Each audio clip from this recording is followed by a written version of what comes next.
திராவிட முன்னேற்ற கழக கட்சிக்கு 25 கால ஒப்பந்தம் போட்டுட்டார். அதனால அப்படித்தான் அவர் பேச முடியும். நாட்டு மக்கள் மீது அக்கறை இல்ல. இன்றைக்கு ஒரு காங்கிரஸ் கட்சிங்கிற ஒரு தேசிய கட்சி நூற்றாண்டு விழா அதுதான் எதிர்கட்சி தான், எதிர்கட்சி மாதிரி நினைக்கிறாங்க.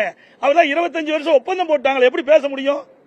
25 ஆண்டு காலம் நாங்கள் கூட்டணியில் தொடர்வோம். அப்ப 25 ஆண்டு கூட்டணியில் தொடங்கின்ற பொழுது அப்ப என்ன பேசணும்? அவர்கள் என்ன சொல்றாங்களோ அதுதான் பேச முடியும். இவர்களால் தன்னிச்சையாக பேச முடியாது.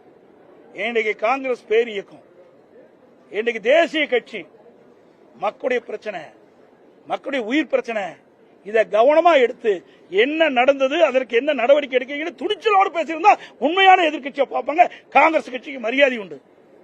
ஆனா அதையெல்லாம் இன்றைய காங்கிரஸ் கட்சியுடைய சட்டமன்றத்தில் இருக்கின்ற துணைத் தலைவர் பேசல, காங்கிரஸ் தலைவர் பேசல. வருத்தமா இருக்குது. இத்தனை பேரும் தாழ்த்தப்பட்ட மக்கள், ஆதிராவிட மக்கள், அவருக்காக தேசிய கட்சி கூட குரல் கொடுக்கல. கூட்டணி கட்சி தான் பாக்குறாங்க, அதிகாரத்தை தான் பாக்குறாங்களே ஒழிய மக்களுடைய பிரச்சனையை பார்க்கல.